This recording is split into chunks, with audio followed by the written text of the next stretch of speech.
नमस्कार, चौथी दुनिया इंटरनेट टीवी पर आपका स्वागत है। आज हम एक ऐसे मोड़ पर खड़े हैं जहां भ्रष्टाचार की लड़ाई एक बहुत ही क्रूशियल जंक्चर पर आकर थमी हुई है और जो पॉलिटिकल लड़ाई चल रही है वो भी एक अल्प विराम पर रुकी हुई है। देश के लोगों को पता नहीं चल पा रहा है कि लड़ाई किस रुख की ओर मुड़ने वाली है। हमारे साथ भ्रष्टाचार से लड़ने वाले, जिसे ब्रह्मा कहा जाता है, जिन्होंने ये पूरी लड़ाई की शुरुआत की, 2G का मामला पूरे देश के सामने लाया और इनके अथक प्रयासों की वजह से इस देश के अंदर में जो भ्रष्टाचार के खिलाफ लोगों की जागरूकता बढ़ी है। सुब्रमण्यम स्वामी जी, सर आपका स्वागत है। पिछली बार जब हमने आपसे बात की थी तो चिदंबरम के खिलाफ मामला बहुत चलने वाला था। अब सारा देश आपकी तरफ देख रहा है कि सुब्रमण्यम जी क्या करते हैं कि इस देश का सबसे बड़ा घोटालाबाज जो मास्टरमाइंड है उसको किस तरह से सजा मिले। देखिए, मैं तो पहले गया था ट्रायल कोर्ट में और ट्रायल कोर्ट में मेरा ही पहला केस दाखिल हुई थी। सीबीआई तो बाद में आई और सीबीआई ने कहा कि हम अलग से करेंगे, और तो कोर्ट ने मुझे एक अभूतपूर्व एक मौका दी कि उन्होंने मुझे कहा कि तुम ही केस को कंडक्ट करो, एक डीम्ड पब्लिक प्रोसिक्यूटर जैसे। हाँ, तो मैंने राजा को अपराधी बनाया, आरोपी बनाया और फिर वहाँ से मामला शुरू हुई। इस बीच में सीबीआई ने भी अलग से केस डाल दी और ये वास्तव में सीबीआई को पहले से करना चाहिए था, क्योंकि सरकारी एजेंसी जिनको तनख्वाह मिलती है टैक्स पेयर से, तो उन्हीं का काम है। हम तो बाहर से एक हद तक कर सकते हैं। तो हमने कहा कि अच्छा सीबीआई चलाएं और जो सीबीआई छोड़ देती है उसको हम पकड़ लेंगे। तो इसीलिए मैंने देखा कि बार बार ये बात बनाई जा रही थी कि राजा ने अकेला किया। राजा का बस का नहीं है ये इतना बड़ा घोटाला। उसके लिए तो सचमुच दिमाग चाहिए, दिमाग भी चाहिए, पहुंच भी चाहिए, हवाला के सारे दुनिया भर के कनेक्शंस चाहिए। तो एक ने किया होगा, कई लोगों ने होगा। दूसरा है कि जब प्रधानमंत्री को ने कहा कि नीलाम करो, राजा ने ऐसा जवाब दिया जैसे प्रधानमंत्री कुछ चीज़ है ही नहीं। तो इसके माने इसका राजा का कोई रहनुमा प्रधानमंत्री से भी शक्तिशाली इस सरकार में है। तो ऐसा नेचुरली संदेह उत्पन्न हुआ। तो देखा कि बार बार जब राजा पकड़ में आ गए मेरे आधारों के कारण, दिए हुए आधारों के कारण, तो देखा कि ये सिर्फ उन्होंने किया, इसी पर जोर लग रही थी और सर बाबू लोगों को पकड़ रहे थे। तब मैंने पुरानी दस्तावेज़ देखा तो देखा मुझे आश्चर्य हुआ कि 2003 में जब एनडीए सरकार थी उसने ये तय किया था कि ये बड़ा कॉम्प्लिकेटेड टेक्निकल मामला है, तो सारा कैबिनेट में बहस करने की कोई ज़रूरत नहीं, इसको 2 मंत्री को अधिकृत कर दो और वो जो तय करते हैं वही कैबिनेट का फैसला है। हाँ, सिर्फ प्रधानमंत्री को अवगत कराना है, इन्फॉर्म कर देना है। हाँ। और इसकी पुष्टि तब मिली जब प्रधानमंत्री ने खुद पार्लियामेंट में उनके ओर आरोप लगाया कि आपने क्यों नहीं क्यों कुछ किया। तो मैं क्या कर सकता, यही आपकी एनडीए गवर्नमेंट ने ये तय की थी और इसके आधार पर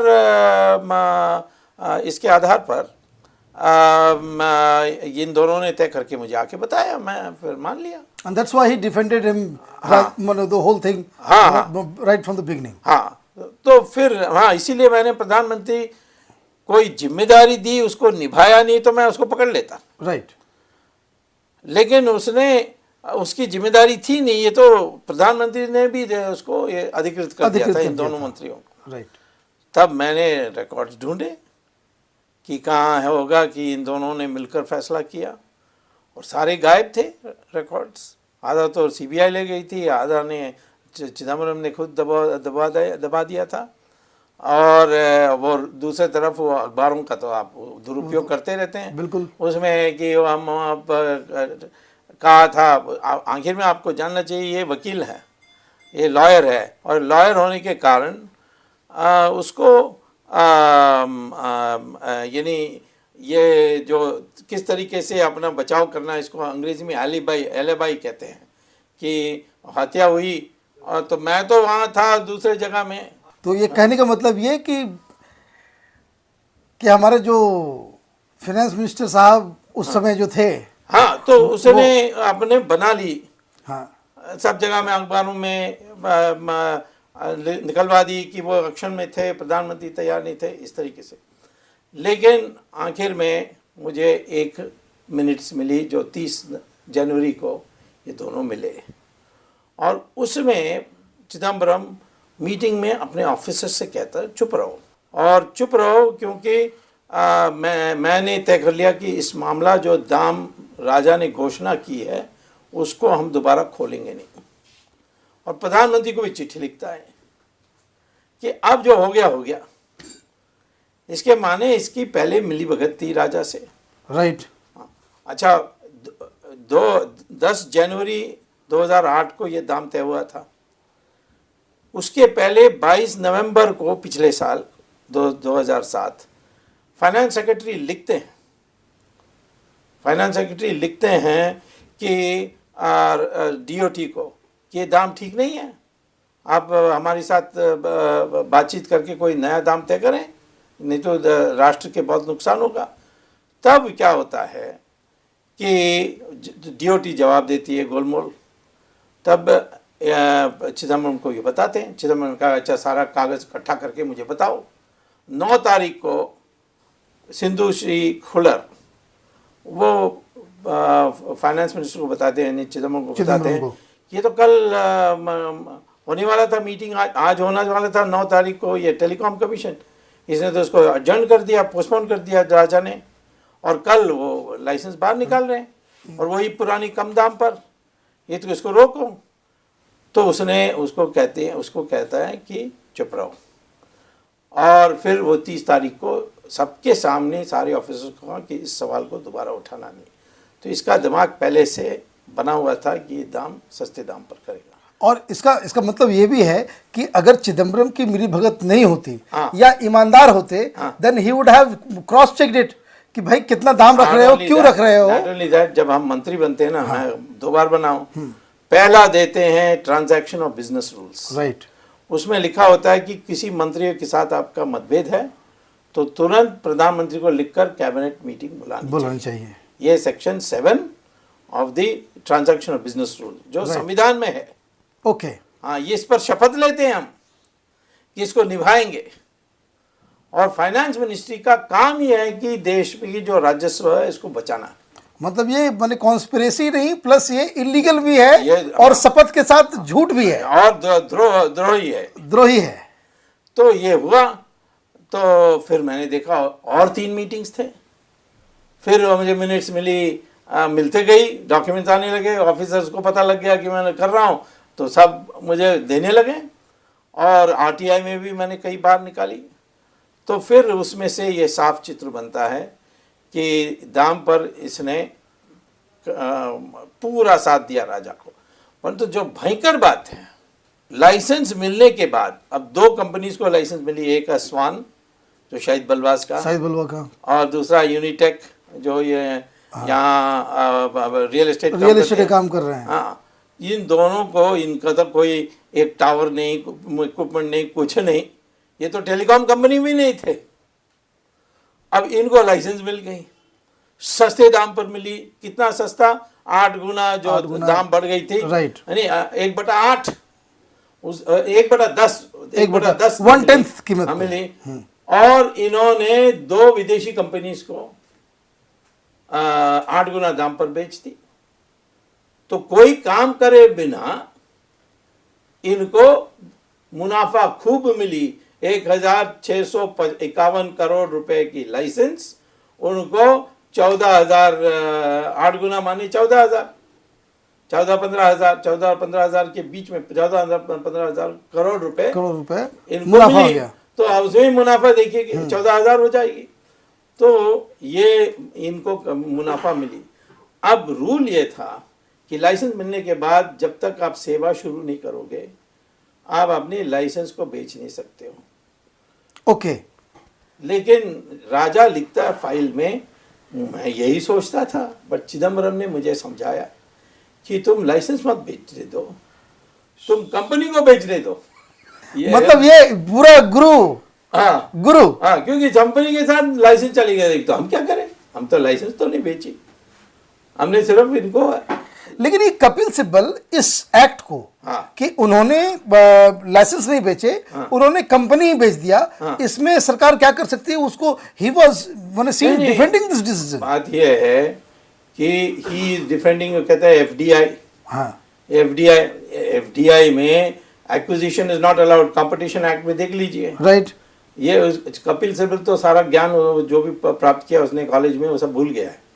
जब वो कहता है शून्य लॉस हुआ है। हाँ, जब फिर ये स्वान को इतनी पैसा और यूनिटेक को इतनी पैसा कैसे मिली? सही बात है। अच्छा, इससे भी भयंकर बात है कि होम मिनिस्ट्री ने एक नोट तैयार की कि हमारे इंटेलिजेंस रिपोर्ट्स के अनुसार ये स्वान एटिसलाट को बेच रही है और यूनिटेक टेलीनॉर बेच रही है। टेलीनॉर हालांकि नॉर्वेजियन कंपनी है, लेकिन इसकी सारी इक्विपमेंट चाइनीज मिलिट्री से है और वो दोनों काम कर सकते हैं। वो टेलीकॉम का भी काम कर सकती है और साइबर वॉरफेयर। हाँ, साइबर वॉरफेयर माने वो सिग्नल भेज सकती है, आपके सारे कंप्यूटर फेल हो जाएगी। तो लिखते हैं कि युद्ध होगा तो चाइना की मशीनरी चाइना वो जानेगी, कौन सी पासवर्ड होगी, ये सब उसके आधार पर वो हमारी सारी डिफेंस कंप्यूटर्स को ठप कर देगी। तो ये इसलिए इनको बेचने नहीं देना। और दूसरा, स्वान ये एटिसलाट से जुड़ी हुई है। एटिसलाट पाकिस्तान का है, कंट्रोल की कंपनी। हाँ। है और शाहिद बलवास तो दाऊद इब्राहिम का आदमी है, तो इनको तो कतई नहीं बेचना चाहिए। तो इसका मतलब ये 2G घोटाला ना ही सिर्फ एक इस तरह से इसको समझें कि एक घोटाला ही नहीं है। हाँ। बकायदा इस माफिया ने इस तरह के पूरे प्रकरण को ही जो है सबोटाज कर लिया। हाँ। And they are calling the shots. Yes. और इसमें जो लोग डिसीजन मेकर्स थे, नोइंगली और unknowingly, they are part and parcel of that mafia. Of course, नहीं तो ये कैसा कर सकते हैं? देखिए, मैं आपको बता रहा हूँ, हमारे जो नेता हैं ना, जो विदेश में बैंक अकाउंट रखते हैं, वो पैसा कैसे जाती, कैसी वो तो जाती है हवाला के ज़रिए। हवाला दुबई के रास्ते से जाती है। दुबई में तो पाकिस्तान की अनुमति के बिना कुछ ही नहीं कर सकते हो। और क्योंकि ISI लोग सब जगह हैं, दाऊद भी था वहाँ बैठा हुआ है, और ये लोग हवाला ऑपरेटर से जानकारी लेते हैं कौन सा मिनिस्टर कौन सा कितना पैसा कौन सी बैंक में जमा कर रहा है, उनका पूरा विवरण है। लेकिन ये लोअर कोर्ट पे क्या गड़बड़ हो गई जो मीडिया ने शुरू कर दिया? क्लीन चिट मिल गया चिदम्बरम को, चिदम्बरम इनोसेंट है। मीडिया का तो कोई हिसाब ही नहीं है ना।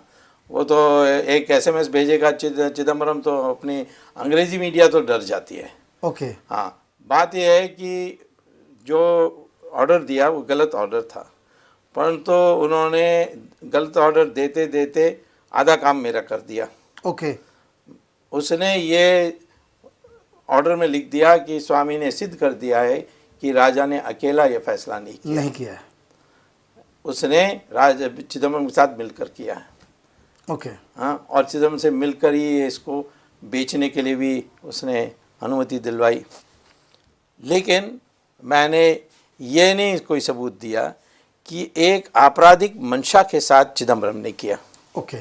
अब समस्या ये है कि जब हम मर्डर करते हैं तो मर्डर में निश्चित तौर पर हमारी मंशा की देखी जाती है कि क्या आपकी इच्छा थी, कहीं गलती से कर दी, या इच्छा से किया तभी उस मर्डर में होता है। तब क्या है, ये जो मंशा का सवाल बहुत कठिन होता है सिद्ध करने के लिए। पार्लियामेंट ने 1988 में एक नया एक्ट बनाया, prevention of corruption act. Okay. उसमें ये लिखा है कि यदि आप किसी को फ़ायदा पहुंचाते हो और ये राष्ट्रहित में नहीं है, वो भी अपराध है। उसमें सिर्फ आप सरकारी नौकर होना चाहिए, दूसरा किसी को फ़ायदा पहुंचाना चाहिए, और तीसरा ये राष्ट्रहित में नहीं था या सार्वजनिक हित में नहीं था। हाँ, तो ये 3 बातें दिखानी है और तीनों चीज़ प्रूव है।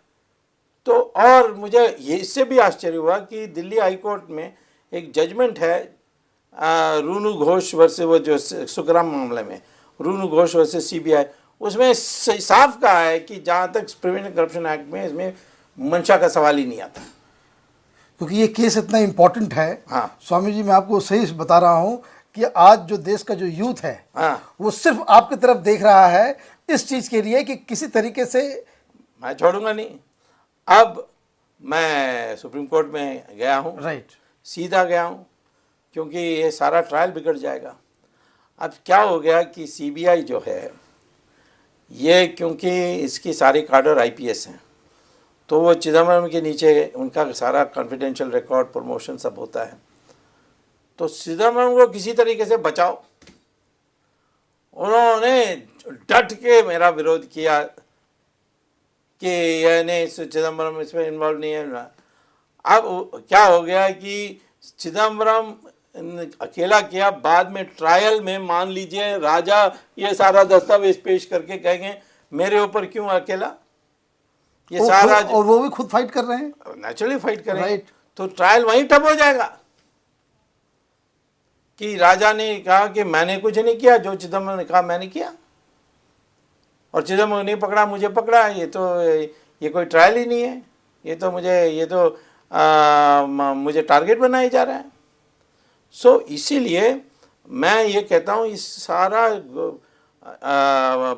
2G घोटाला का सजा देने की प्रक्रिया को बचाने के लिए चिदम्बरम अनिवार्य है इसमें, और यही मैं सुप्रीम कोर्ट को 19 को कहने वाला हूँ कि ये तो खेल बड़ी चल रही है, और इसीलिए अब ट्रायल कोर्ट ने क्यों किया मैं नहीं जानता, क्योंकि वो बहुत काबिल जज हैं, लेकिन उन्होंने ये जजमेंट दे दी। अब ये कहना कि उनको पता ही नहीं था, दिल्ली हाई कोर्ट का जजमेंट हो ही नहीं सकता, ये हो ही नहीं सकता। हाँ, तो क्या बात है, ये भी एक और जब mystery है। उन्होंने इतना दूर, मेरी सारी बेबुनियाद कहते तो दूसरी बात होती, पर वो तो कहते हैं कि मैंने सिद्ध कर दिया, दोनों ने मिलकर फैसला किया।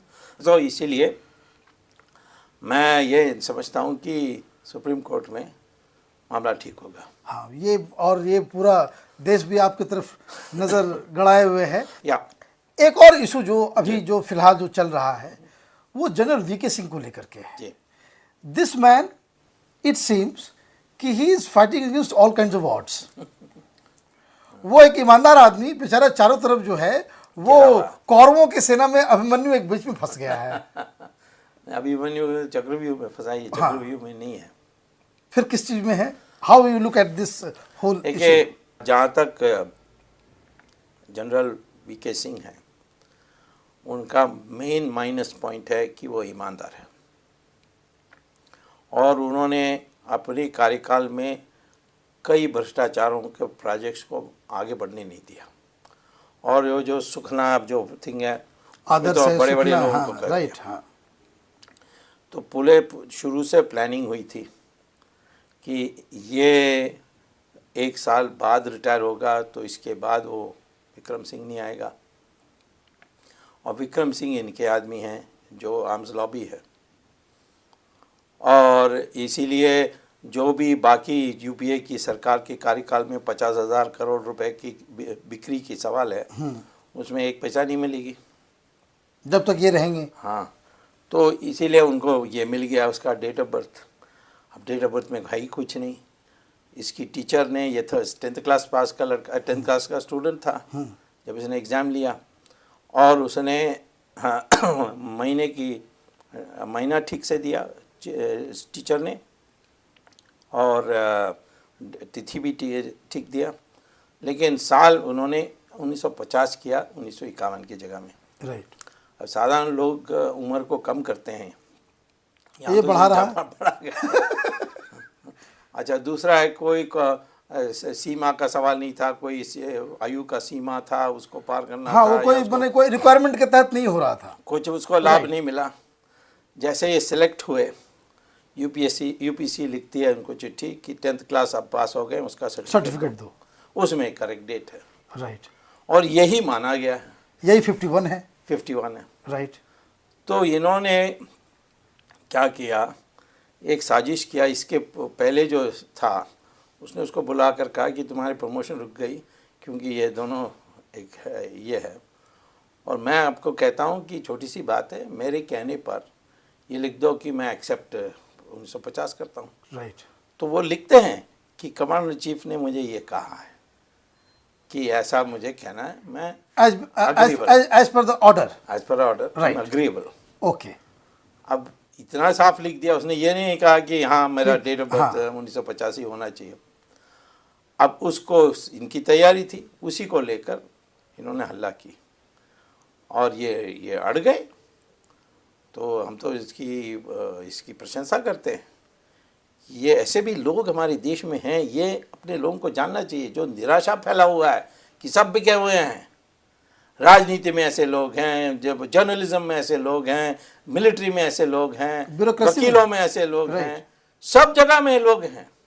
अब ब्यूरोक्रेसी की बात कर रहे हो, राजा का पोल खोलने वाला कौन है? उसका प्राइवेट सेक्रेटरी, राइट, आचार्य, वो आशीर्वादम आचार्य, वो बेचारे उसको क्या हाल कर रहे हैं, डरा रहे हैं। ये है क्योंकि आजकल वो डीएमके का मिनिस्टर है, रेवेन्यू मिनिस्टर, टैक्स वाला, टैक्स डिपार्टमेंट जो जिसके नीचे है, वो उसकी सारी परिवार को हैरेस कर रहे हैं और वो टिका हुआ है। कहता है नहीं, ये मुझे शर्म आता। वो जब उसने बयान दिया, उसको तोड़ने के लिए दुनिया भर के सब लॉयर्स आए थे, टूटा नहीं। तो विक्रम सिंह की तो एक जो कहानी है वो तो अलग है। हाँ। लेकिन जो वीके सिंह साहब के खिलाफ हाँ। इस तरीके से मीडिया में जो प्रचार हुआ, और एक स्टोरी जो इंडियन एक्सप्रेस ने की कि कोहरे में 2 टुकड़ी दिल्ली आ रही थी और यहाँ पे तख्ता पलट करने वाला था, वो तो चिदम्बरम ने दिया। ये जो इंडियन एक्सप्रेस का एडिटर है, हाँ। पता नहीं आपको दिक्कत आएगी मैं कहने से, हाँ। ये तो पूरा चिदम्बरम का चमचा है, ये शेखर गुप्ता, चिदम्बरम का। और भी कुछ है, वो मैं नहीं अभी बोलूँगा। बट ये जो चिदम्बरम कहेगा वही करेगा। ये कोई एडिटर नहीं है, एडिटर लायक ही नहीं है ये। और चिदम्बरम ने उसको कहा कि लिख दो, और चिदम्बरम ने फिर जाकर सोनिया को कहा कि मैंने देश को बचा दिया। और सोनिया विदेशी होने के कारण वो घबरा भी गई थी, इसकी बड़ी प्रशंसा भी की।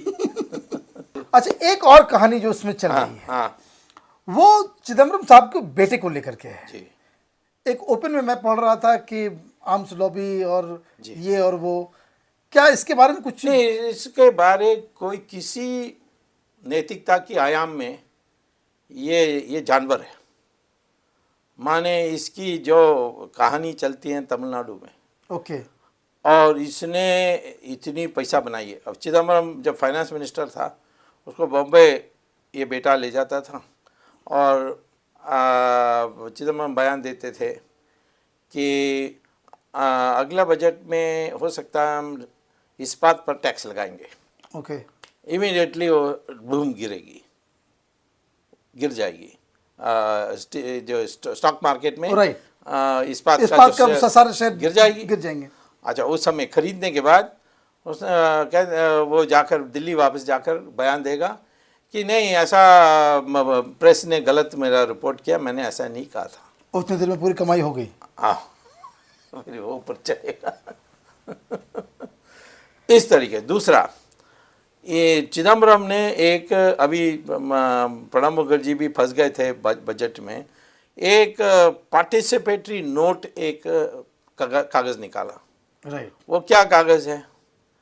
कोई भी भारतीय किसी विदेश में जो कंपनीज हैं, जैसे फाइडेलिटी इन्वेस्टमेंट, मॉर्गन स्टैनली, इनके बैंक, इनके दफ्तर में जाकर कैश रखें, यानी कोई चेक वेक नहीं, मैं कैश डॉलर में, तो वो आपको एक कागज़ देंगे जिसमें आपका नाम नहीं होगा, सीरियल नंबर नहीं होगा, डेट नहीं होगा, कुछ नहीं होगा। ये कैसा कागज़ हुआ? सिर्फ उसमें ये अमाउंट होगा, और ऑफ कोर्स जिस कंपनी ने दिया ना, हाँ, जैसे फाइडेलिटी, यूएस फाइडेलिटी इन्वेस्टमेंट्स या मॉर्गन स्टैनली, उनका नाम होगा। उस कागज़ को लेकर आप हिंदुस्तान आइए, ठीक है, और एक फोटोस्टैट कॉपी रिजर्व बैंक को दीजिए। रिजर्व बैंक आपको एक चिट देगी, तो फिर उस चिट को लेकर और इस पार्टिसिपेटरी नोट को लेकर आप स्टॉक मार्केट में जाइए और स्टॉक ब्रोकर को कहिए कि मुझे स्टॉक्स खरीदना है। आज मैं जाकर स्टॉक मार्केट में खरीदूंगा तो सेबी पूछेगी कहाँ से पैसा आया, पैसा कहाँ से आया। परंतु चिदम्बरम ने रूल बनाया है कि पार्टिसिपेटरी नोट में कोई पूछा नहीं जाएगा। ओके, फिर वो पैसा लगाओ, ये सारा आपका काला धन वापस आ रहा है। बिल्कुल है। और मार्केट ऊपर जाती है, बेच दो, और फिर उस आपको रुपए में मिलेगी, उसको रिजर्व बैंक में जाओ और चिट दिखाओ तो रिजर्व बैंक आपको डॉलर दे देगी। सफ़ेद डॉलर, काला डॉलर लेकर आए, ब्लैक रुपीज लेके गए और ब्लैक मनी ले गए, ब्लैक डॉलर मिला और उसको आए यहाँ कमा के वाइट कर दिया। अच्छा, एक इनकम टैक्स का रूल है कि आप कुछ भी कमाओगे स्टॉक मार्केट में तो 30% कैपिटल गेन्स टैक्स देना होता है। ओके, इन्होंने रूल बनाया है कि पार्टिसिपेटरी नोट में आपको कैपिटल गेन्स नहीं मिलेगी, और आप मॉरिशस के रास्ते से आएंगे तो आपको शून्य। क्यों, मॉरिशस बेचारा छोटा देश है, हमारा मित्र देश है, बाबा जो भी। तो मॉरिशस में आप $1 दोगे तो कंपनी बना सकते हो। यहाँ तो $1 में कंपनी नहीं बना सकते, ₹1 में नहीं बना सकते, ₹100 में भी नहीं बना सकते। तो ये $1 कंपनी बनाओ, वो आए यहाँ इन्वेस्ट करें। तो ये जो आप ये जो कहानी बता रहे हैं, ये तो ऐसा लगता है कि जितने जो ब्लैक धन के जो सौदागर हैं, हाँ, ब्लैक मनी के, हाँ, वो उनके साथ बैठ के इन्होंने एक ऐसा षड्यंत्र रचा कि भाई ऐसा करो कि ब्लैक मनी के लिए बहुत सारे लोग जो है, बाबा रामदेव भी लड़ रहे हैं, पब्लिक सपोर्ट है, सरोन स्वामी जैसे लोग पीछे लग जाएंगे, इसलिए एक ऐसा तरीका निकालो कि ब्लैक को वाइट कितना जल्दी कर सकें। नहीं, इसमें वाइट दोबारा ब्लैक हो जाती है ना, बाहर जाकर फिर जमा करते हैं बैंक अकाउंट में। ओके, वो अपना नाम में तो नहीं कर सकते, वो तो नॉट अलाउड परमिशन के बिना, तो उसी बैंक में वापस डाल देते हैं, वो फिर से ब्लैक हो जाता है। हाँ, फिर से ब्लैक हो जाता है। जब चाहिए तो विड्रॉ करो, फिर वो पार्टिसिपेट नहीं होना। क्या है कि स्विट्जरलैंड बैंक में और इस जैसे ऐसे जो गुप्त बैंक होते हैं, वो आपको ब्याज नहीं देते, वो आपके ऊपर सर्विस चार्ज लगाते हैं। तब चिदम्बरम ने कहा कि सर्विस चार्ज क्यों दूं मैं, तो मैं कुछ कमाऊंगा, ये पैसा ऐसे ही लेटा नहीं रहना चाहिए, तो उस जरिए ये आ जाता है यहाँ। और ये टेररिस्ट भी करते हैं, क्योंकि वो तो हमारे हिंदुस्तान की पासपोर्ट तो कभी भी नकली निकाल सकते हैं। बिल्कुल, तो नोट तो निकाल ही रहे हैं। तो ये अभी प्रणब मुखर्जी ने कह दिया कि मैं पार्टिसिपेटरी नोट पर टैक्स लगाऊंगा, जो कमाई होती है उस पर टैक्स लगाऊंगा। हंगामा हो गया, और वापस उसने बयान दिया, सफाई दिया कि नहीं, मैं वो गलती हो गई। हाँ, मैं ऐसा नहीं, मेरा इरादा नहीं है, मेरा इरादा बदल गया। तो ये तो ऊपर नीचे से यूपीए में ये सब कमा रहे हैं।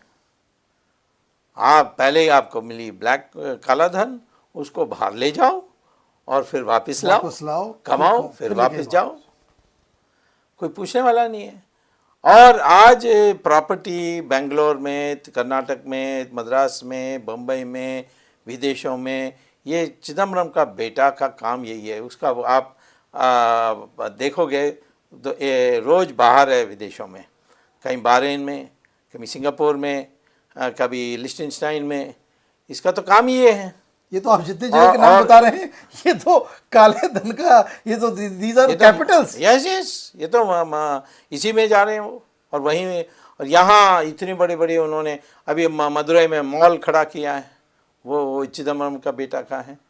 यहाँ होम मिनिस्ट्री में lieutenant general Tejinder Singh, major Hooda, Chidambaram का बेटा, ये तीनों ने बनाई है आर्म्स लॉबी। बुलेट प्रूफ है, उसमें कमाते हैं, पिस्टल कमाते हैं, मिलिट्री में कमाते हैं, ये सारा उसमें है।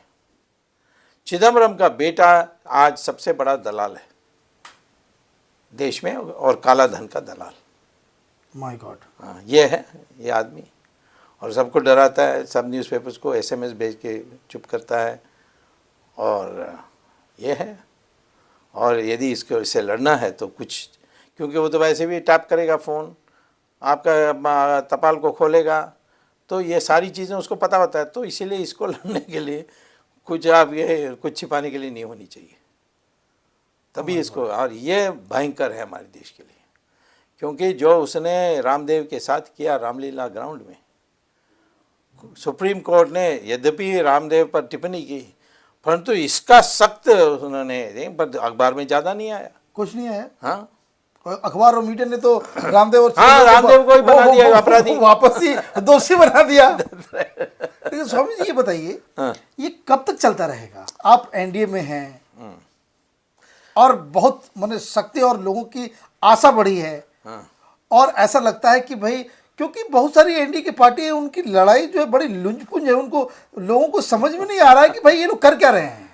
देखिए, पहले मैं आपको कहता हूँ कि इमरजेंसी में जब लड़ रहा था, लोग यही पूछते हैं ये जाएगा कैसा। हाँ, कोई विरोध तो नहीं है, ट्रेन टाइम पर जा रही है, बाबू ऑफिस में टाइम पर आ रहे हैं, यहाँ कौन लड़ रहा है? आप अकेला कर रहे हैं तो क्यों लड़ रहे हो? ये तो ऐसे ही चलेगा, थर्ड वर्ल्ड कंट्री में डेमोक्रेसी तो कभी पनपेगा नहीं, ऐसे चलता हाँ है। ऐसे। अब क्या हुआ, इंदिरा गांधी ने इलेक्शन डिक्लेयर कर दिया, इलेक्शन में लोगों ने इसको हरा दिया और इमरजेंसी चले गई। मैं कुछ कल्पना कर सकता था ऐसे वाले इम्पॉसिबल। खैर उस समय तो इम्पॉसिबल था यही, बट हो गया। इस देश में कहीं ना कहीं आस्था होनी चाहिए कि देवता इस देश को आखिर में देखते रहते हैं। ये आज जो हुआ है 2G में, कोई नहीं सोच सकता था। जब मैं पहले गया तो कहेंगे क्या आप कर रहे हो, वेस्टिंग योर टाइम, पॉलिटिक्स करो। तो इसमें कई लोग उस लाइन में चले गए कि राजनीति माने बयान देना और फिर बाद में कॉफ़ी बैठ के पीना, ये एक राजनीति हुई। लेकिन एनडीए में ख़ास तौर पर बीजेपी में एडवांटेज क्या है कि आज भी एक बहुत बड़ा सेना जो आरएसएस विश्व परिषद के हैं, जो चाना चबा के कार्य करते हैं, उनको उत्साहित करना। अभी उनके में निराशा है, बहुत निराशा है। हाँ, तो उनको उत्साहित करना है, और उत्साहित करें जब वो उनको दिखता है कि कुछ हो रहा, बयान से नहीं होगा वो। उसके लिए मैं तो उसका खुलासा तो नहीं कर सकता, बट कार्य हो रही है। और ये यूपीए पहले जानी चाहिए। जैसे जयप्रकाश नारायण ने ये नहीं देखा कि मैं शुरू से जनसंघ का खिलाफ था, मैं कैसे जनसंघ के साथ बैठ सकता हूँ। उन्होंने कहा कि ये ज़्यादा बड़ा खतरा है। वर्ल्ड वार 2 में Winston Churchill anti communist to the core, और उसने जोसेफ स्टालिन के साथ दोस्ती कर ली हिटलर को ख़त्म करने के। तो हमें ये थोड़ा इधर उधर समझौता करनी पड़ेगी। लेकिन जो मूल बात है कि आज हमारी देश पूरा बिकने की स्थिति में है, और बिकने की स्थिति में होने के कारण आज ये भ्रष्टाचार का लड़ाई में ईमानदारी से हमें लड़ना है, सिर्फ बयान से नहीं। मेरा प्रॉब्लम अन्ना हज़ारे से यही है। वो कहते हैं नया कानून लाओ सब ठीक हो जाएगा, और नया कानून आएगा तो अच्छा है, वो तो अच्छा कानून है, उसमें कई धाराएं हैं जो मुझे पसंद नहीं है, परंतु जो मूल बात है उसमें बात है वो तो प्रशंसनीय है। हाँ, उसकी प्रशंसा कर सकते हैं, लेकिन उसके आने तक हम इंतज़ार में बैठे रहेंगे तो ये तो और मजबूत हो जाएंगे। आज के वर्तमान कानून में ही कार्य हो सकता है, विलम्ब भी हो जाए परवाह नहीं, परंतु हो सकता है। और इसीलिए मैं समझता हूँ कि आज निराशा को दूर करने के लिए आशा पैदा करनी है कि हाँ होना चाहिए और होगा, ऐसा आना चाहिए। आज लोग कहते हैं कभी कुछ नहीं होने वाला है, ऐसे ही चलेगा। जिस तरह से बीजेपी ने उत्तर प्रदेश में जो वो तो गोलमोल कर दिया, वो सब जानते हैं ना, बट कभी ऐसे कार्यों से हमें मौका भी मिलती है कि एक पुनरुत्थान लाने के लिए। क्योंकि आप ऐसा नहीं होगा तो सब पर्दे के पीछे होगा तो फिर तो कभी ठीक ही नहीं कर सकते। और आप देखिए जिस तरीके से राहुल तो टेंटरफेस, वो तो बुद्धू है, और वो उसका तो बहुत प्रॉब्लम है, और ड्रग का है, वो संलग्न है, कई चीज़ें हैं उसमें, बहुत बुराई है, तो वो तो आ नहीं सकता। और वो जब पैदा हुआ तो बन गया था सिटीजन ऑफ इटली, अभी तक है, उसी पासपोर्ट होता है। लेकिन ये बताइए कि प्रधानमंत्री इन सारे चीज़ों, ये देश लूट रहा है, चिदम्बरम अपना पूरा एजेंडा चला रहे हैं, senior leaders like Pranab Mukherjee भी जो है वो अपना इरादा जो है बदल देते हैं, सब कुछ मतलब सबको सब कुछ मालूम है, फिर भी ये लोग चुप बैठे हुए हैं। सही बात है। ये हमारे देश में बचपन से यही हम सिखाते हैं अपने बच्चों को कि झगड़ा में मत पड़ो, एडजस्ट करके चले जाओ, सहन कर लो, यही तो हम सिखाते हैं। मूल बातों पर सहन नहीं करना है ये अभी सिखाया नहीं। सब बात पर सहन कर लो, कई चीज़ें में हम सहन कर सकते हैं। कभी आपकी बीवी नाराज़ हो जाएगी, कुछ अनाप शनाप बात कह देगी तो सहन कर लेना, जो बाकी में बाद में ठीक हो जाएगी। परंतु यहाँ जहाँ राष्ट्र के साथ एक धोखा हो रहा है वहाँ तो सहन नहीं करना चाहिए, और जो कर सकते हैं उसके लिए ढूंढना चाहिए। क्या कर सकते हैं, कोई छोटा कर सकते हैं, कोई बड़ा कर सकते हैं, कई चीज़ें कर सकती है। तो मैं ये कहता हूँ कि अपने देश में ये सारे लोग जो कर रहे हैं, जैसे भीष्माचार्य इतने बड़े यानी त्यागी थे, विद्वान थे, वो योद्धा थे, परंतु आखिर में वो द्रौपदी को देखते रह गए ना, देखते रह गए। हाँ। तो ये एक हमारी चरित्र में कमी है। इसलिए मैं कहता हूँ कि राष्ट्र चरित्र एक होती है और व्यक्तिगत चरित्र एक होती है। मनमोहन सिंह का व्यक्तिगत चरित्र है, लेकिन राष्ट्र चरित्र जीरो है। परंतु उसकी परीक्षा की मौका आएगी। चिदम्बरम के बाद मैं सफल होऊंगा तो मैं प्रधानमंत्री को कोर्ट के ज़रिए विटनेस बुलाऊंगा और पूछूंगा कि आपने लिखी थी राजा को कि ऑक्शन करो, राजा ने आपको ऐसा जवाब दिया कि आप चपरासी के बराबर। क्या बात थी, सच बताओ, क्योंकि उस शपथ लेना पड़ेगा। क्या आपको किसी आपसे भी बड़ी शक्ति ने कहा कि राजा जो कहते हैं वो ठीक है, उसी करो, वो सही करो? हाँ। तो देखेंगे उस समय उसकी परीक्षा लेंगे, और यदि वो उस समय सच नहीं बोलेंगे तो फिर तो जैसे कृष्ण भगवान ने अर्जुना को कहा कि जिस दिन भीष्माचार्य उनके लिए, कौरवों के लिए हथियार उठाएंगे, उस दिन हम उसको वध। एक और सवाल जो लोगों को समझ में नहीं आ रहा है, एक तो माओवादी जो नक्सल्स हैं वो तो देश के लिए प्रॉब्लम है। अभी एक घटना उड़ीसा में घटी जी कि 2 इटालियन जी और एक हमारा ट्राइबल एमएलए, हाँ, और रूलिंग पार्टी का उसे इन लोगों ने किडनैप कर लिया। ये क्या वजह है कि 2 इटालियन छोड़ दिए गए और हमारा जो ट्राइबल एमएलए है रूलिंग पार्टी का, उसको लेकर अभी भी जो है खींचतान हो रही है? नहीं, यही हमारे देश में आज हो गई ना। ये आप वहाँ केरल में भी वही हुआ। क्या हुआ? हाँ।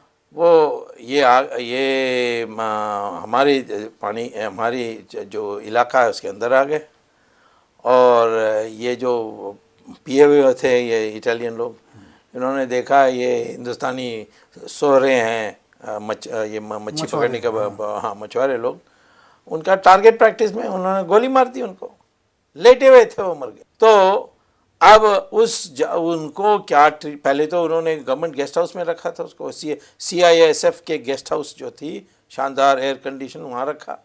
तब मैंने बयान दिया वहाँ केरल में जाकर, तब उन्होंने उसको जेल भेजा। जेल में भी उनको शानदार सारे इन्हें रेनोवेट करके दिया। अब उनको छोड़ने की बात चल रही है, जहाज़ को छोड़ दिया।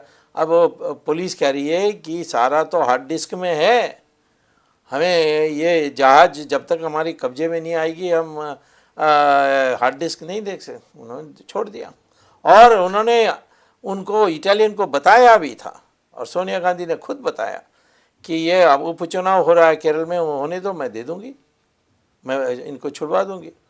तो ये आज देश भर में सोनिया गांधी इटालियन लोगों के लिए एक रहनुमा है यहाँ, वो तो साफ है। और यहाँ जो हुआ है 23 लोगों को छोड़ा है। ये क्या है? अब 0 टॉलरेंस कहते हैं टेररिज्म के लिए, और यहाँ 23 लोगों को छोड़ दिया। 23 लोगों को छोड़ दिया, और देखिए, और उस 23 लोगों को पकड़ने के लिए आपको आश्चर्य होगा 27 पुलिस कांस्टेबल CRP के लोग मरे। तो ये इस तरह से जो पैरामिलिट्री है जो नक्सलों से एक दिन उसका मोरल का क्या होगा? एक दिन नेचुरली या घर में बैठ जाएंगे या आपको ही गोली लगाने लगेंगे। इतनी फ्रस्ट्रेशन है, क्योंकि मैं मेरे कई इलाकों में मुझे CRP की कवर मिलती है जहाँ LTT के लोग हैं। राइट। वो CRP के लोग मुझसे कंप्लेन करते हैं। क्या कहते हैं ये लोग? ये कहते हैं कि साहब हमें तो ये देखकर हमें इतनी घृणा आती है, कभी हम पता नहीं हम पागल हो जाएंगे कि नहीं, ऐसी भाषा बोलते हैं। और एक और इस तरह का माहौल जो है वो JNK में क्रिएट हो रहा है। इंटरलोकेटर्स के रिपोर्ट को निकाल के वो स्पेशल वो तो देखिए, जहाँ तक पाकिस्तान है, ये यूपीए सरकार कभी पाकिस्तान के खिलाफ खड़ा नहीं हो सकती। यानी कि सारी बैंक अकाउंट की जो विवरण है उनके पास, इसीलिए वो कभी नहीं खड़ा हो सकते। और ये दूसरा एक चीज, एक तो हमारे एक चिश्ती को छोड़ दिया, डॉक्टर को, लेकिन हाँ? हमारा सरबजीत जो है अभी भी बंद है। बंद है। ये उसने तो उसको जान से मारा, यानी पूरी अपनी इच्छा से। ये सारा उसके सारे, मैं आपको कहता हूँ कि कई चीज़ें हैं जिसमें सख्ती से हम काम करेंगे तो किसी को हिम्मत नहीं होगी। आज ये सॉफ्ट स्टेट है, ये इसको एक धक्का और दो, ऐसी बात चल रही है। दुनिया भर में हमारे देश में जो भी कुकर्म करना है कोई भी आ सकता है, ये बन गई है बात। देखिए किसी और देश में कोई पार्टी का अध्यक्ष है और वो भी रूलिंग पार्टी के, और वो विदेश जाती है अपने इलाज के लिए, तो दूसरे देशों में तो पूरा बुलेटिन आ जाएगा, बुलेटिन आ जाएगा, और अखबार वाले भी पहुंच जाएंगे। Nuclear power. हाँ, और अखबार वाले भी पहुंच जाएंगे वहाँ। यहाँ तो अखबार वाले जो हमारे हिंदुस्तानी जो स्थित, जो अमेरिका स्थित है ना, हाँ। वो तो सोनिया गांधी की हॉस्पिटल जाने के लिए डरते हैं, और उन्होंने उस हॉस्पिटल में सारे जो हिंदुस्तानी कर्मचारी हैं सबको निकाल दिया, सिर्फ इटालियन और फ्रेंच होंगे। अच्छा एक बात और बताइए। हाँ। ये इस चीज पे आ गया अमेरिका पे आज, हाँ। कि शाहरुख खान को बार बार जो है अमेरिकन जो गवर्नमेंट है वहाँ उसको रोक लेती है, उनसे जो है पूछताछ करती है, एयरपोर्ट पे उनसे फिर से हुई। क्या मसला क्या है? नहीं, उनका कंप्यूटर में उसके बारे कुछ होगा। ठीक है फारूक, ये साने ये बॉम्बे एक्टर सब कहीं ना कहीं ये जो आतंकवादियों से इनका कोई कनेक्शन होता है, मैंने फाइनेंस के लिए। ओके। जैसे दाऊद है, ये आतंकवादी नहीं है, परंतु तो सलाम भरना होता है। राइट। आज तो बम्बई में है कि तुम एक्टर नहीं बन सकते हो जब तक दाऊद का क्लियरेंस नहीं है, उसकी फ़ोन आ जाएगी। कई ऐसी बातें, गंदे बातें हैं उसमें। इसमें ये सारे अमेरिका में क्या है कि एक जगह है फोर्ट मीड जो वाशिंगटन के पास है, जो भी फ़ोन कॉल करेगा इंटरनेशनल या नेशनल, वो सारा कंप्यूटर में जाता है। ओके। और उस कंप्यूटर में वो उसको एक बज़वर्ड्स रखते हैं, उसको बज़वर्ड्स कहते हैं। दाऊद कंप्यूटर प्रिंट आउट कर देगी। ये लोग हैं? नहीं, प्रिंट आउट कर देगी उसकी सारी गतिविधि। ओके। कोई फ़ोन किया वो आ जाएगा, उसने किसी को फ़ोन किया वो आ जाएगा। तो अमेरिका के पास ये जानकारी है, इसीलिए तो उनके देश में इतने प्रयास होने के बाद भी एक टेररिस्ट एक्ट उसके बाद नहीं हुआ ना, 2001 के बाद। और वो चुपचाप पाकिस्तान में गए और बेडरूम में जाकर इसको मार के उसका तो लाश जला के आए। हाँ। ये नहीं वो दफन करके आए और उसको लाश को जला के आए। तो ये सब कैसा कर सकते हैं? क्योंकि वो इतनी इंफॉर्मेशन का यानी वो पागल हैं कि वो कुछ ना कुछ कलेक्ट नहीं। ऐसा कोई अनजाने इसका नाम किसी और से मिल गया। एक चीज़ बताइए कि अब तो ये बातचीत करके ऐसा तो मैंने हर देश का वासी उसको लग रहा है, पूरा यूथ उसको समझ में आ रहा है कि दिन ब दिन सरकार, सरकारी तंत्र और ये जो पूरा जो सिस्टम है वो कोलैप्स होता चला जा रहा है। What is the way out? नहीं, वो अच्छा है क्योंकि हमारे देश में जब भी कोलैप्स हुआ है कुछ नई चीज़ खड़ी हो गई। मैंने देखा है जब हमारे पास अनाज नहीं था, हम तो अमेरिका के सामने इतनी शर्मनाक भीख मांगते थे कि एक और जहाज़ भेज दो पैसे अनाज के साथ। नहीं, 65 की बात कर रहा हूँ। हाँ, 4 साल 5 साल के अंदर हमने हरी क्रांति ला दी, वो क्राइसिस ने पैदा की। 1990 में फॉरेन एक्सचेंज सारा खाली हो गया, दिवालापन होने वाला था, सोना की नीलाम की बात आ गई। तो ये सब उस समय फैसला हुआ कि नहीं अब पॉलिसी बदल देंगे, तो इकोनॉमिक रिफॉर्म आई तो सारी बदल गई। तो मैं तो कहता हूँ हमारी देश में कोई भी क्राइसिस आएगी ना, उसे घबराना नहीं चाहिए, वो एक बहुत असली मौका है। एक बात और जो आपके जरिए इस देश का यूथ जानना चाहता है कि जो भ्रष्टाचार के खिलाफ जो आंदोलन चल रहे हैं, चाहे वो अन्ना कर रहे हो, चाहे वो रामदेव कर रहे हो, चाहे आप कर रहे हो, ये लोग अब आगे क्या करें? बहुत सारे यूथ मैंने आपसे भी ट्वीट करते होंगे कि वो क्या करें?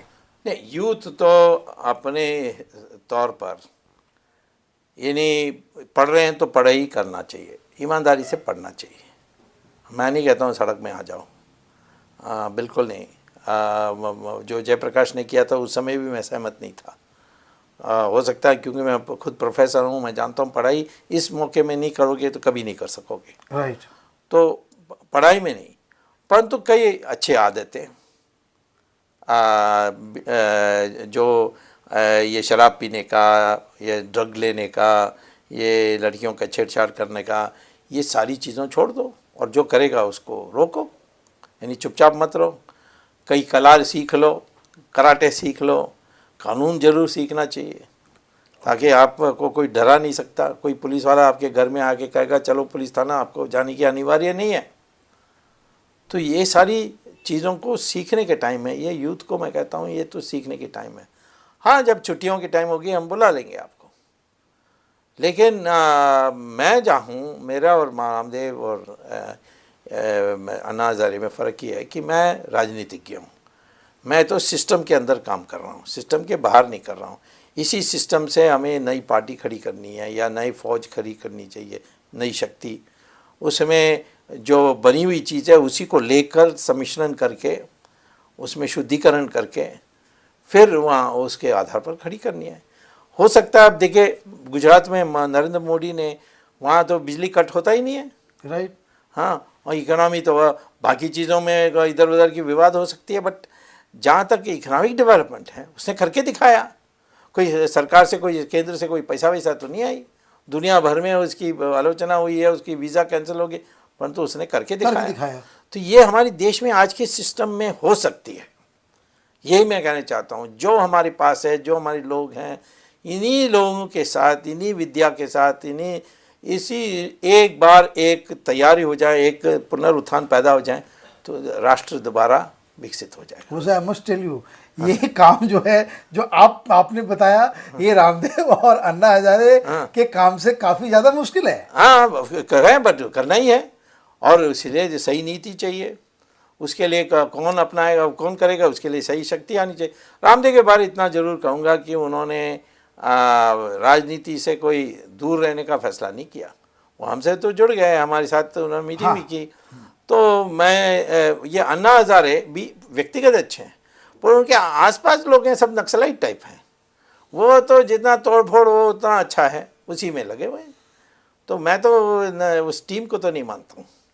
वो भी मुझसे नफरत करते हैं क्योंकि वो कहते हैं मैं राजनीतिज्ञ हूँ। चलो तुम अपना मैग्सेसे अवार्ड के लोगों को इकट्ठा करो, नोबेल प्राइज़ विनर को इकट्ठा करो। उसने उसकी जन लोकपाल में बिल में है। वो किसी को नहीं चाहते, वो चाहते हैं वो मैग्सेसे वाले जीते वाले और नोबेल प्राइज़ उनकी टीम बनेगी। ये सब हमारी धरती से जुड़ा हुआ मामला नहीं है। लेकिन एक बात है कि जो इन लोगों का जो एक आर्गुमेंट होता है, हाँ, कि there are very few people, very few politicians like you who has this, this honesty ki they should come forward and speak out against this whole corrupt system, but they don't, they choose not to speak. नहीं, वो तो है ही, because छिपाने के लिए है ना। देखिए मेरी साथ जो आलोचना होती थी, यदि मैं इतनी पक्के दिल का नहीं होता तो मैं भी इनकी वजह से हो जाता। मुझे क्या कहते हैं, तुम अकेला हो, तुम्हारे पास पैसा नहीं है, कहाँ तुम राजनीति कर सकते हो, तुम्हारे पीछे कोई जात नहीं है, हाँ, तुम्हारे पास कोई गुंडे नहीं है, कोई 4-5 तो रखना चाहिए, और तुम्हारे पीछे कोई माफिया नहीं है, कोई लॉबी नहीं है। मुझे ये कहानी सुनाते। वैसे मैं 5 बार पार्लियामेंट जीता हूँ, 2 बार लोकसभा बम्बई से जीता हूँ, 1 बार मदुरई से जीता हूँ, जो द्राविड़ा आंदोलन का अड्डा है, वहाँ जाकर वो एक ब्राह्मण जीत कर आया। तो और 2 बार राज्यसभा में रहा हूँ।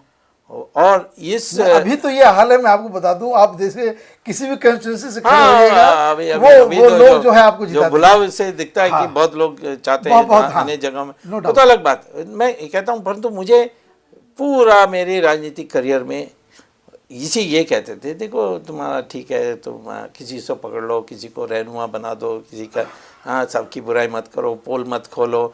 जयललिता का खोल दिया, रामकृष्ण हेगड़े का खोल दिया, अब सोनिया से खाम आपने लड़ाई मोल ली। ये सारी बातें हैं ना, ये हमारी देश के लिए नुकसान करने वाली बात है। मैं तो कहता हूँ उत्साह बढ़ाओ। कोई कहता है मैं राजनीति में जाना चाहूँ, अरे पागल मत करो, राजनीति मत जाओ तो गुंडे बदमाश में जाओ, नहीं कहो कि जाओ मैं नहीं आ सकता हूँ पर तुम जाओ। ये हो, परिवार में 4 लोग हैं तो एक जाने चाहते हैं तो तीनों उसको सपोर्ट करना चाहिए। तो अब आखिर में ये बताइए हाँ। कि ये 2G का मसला अब किस तरफ से ये मुड़ने वाला है? देखिए, मेरा पूरा विश्वास है कि सुप्रीम कोर्ट में चिदम्बरम के बाद या सीबीआई की इंक्वायरी मिल जाएगी या उसको अपराधी बनाने, आरोपी बनाने के लिए अनुमति मिल जाएगी। उसके बाद इस दिसंबर तक सज़ा देने की प्रक्रिया शुरू हो जाएगी। और ये 2G चिदम्बरम से भी इसके नहीं रुकता है, इसके ऊपर जाएगा। और हमारे देश में आज परिस्थिति ऐसी है कि कोई भी ऐसे बड़े काम करने के लिए सोनिया गांधी की अनुमति चाहिए या सोनिया गांधी के इर्द गिर्द में जो लोग खड़े हैं उनकी अनुमति लेनी पड़ती है। तो ये आखिर में वहाँ तक पहुँचेगा। आपको बहुत बहुत धन्यवाद चौथी दुनिया से बात करने के लिए। तो ये थे सुब्रमण्यम स्वामी जी, जिन्होंने बताया कि आज जो हमारा देश जिस राजनीति और भ्रष्टाचार के दौर से गुजर रहा है, वहाँ ईमानदार होना एक डिमेरिट है। वहाँ माफिया आपके साथ नहीं है, कोई धन वाले आपके पीछे नहीं हैं, गुंडे आपके साथ नहीं हैं, तो राजनीति के लिए डिमेरिट हो जाती है। लेकिन सबसे बड़ी बात कि हौसला उसे बनाए रखना है, उत्साह बचाए रखना है। वजह कि जब तक हमारे बीच सुब्रमण्यम स्वामी जैसे लोग अगर साथ रहेंगे, हमारे रहनुमा रहेंगे और इस लड़ाई को लड़ते रहेंगे, तब तक हम अपने कामों को, खास करके यूथ को, इस पे भरोसा करना चाहिए कि हम अपने कामों को सही ढंग से करते रहें। जो काम कर रहे हैं, पढ़ रहे हैं, काम कर रहे हैं, उसे हम सुचारू रूप से करते रहें और जो लड़ाई है उसके बारे में जानकारी लेते रहें और साथ ही साथ अपने आप को सजग और उत्साहित नागरिक के तौर पर हमेशा किसी बड़े आंदोलन के लिए, राजनीतिक बदलाव के लिए तैयार रखें। देखते रहिए चौथी दुनिया इंटरनेट टीवी। धन्यवाद।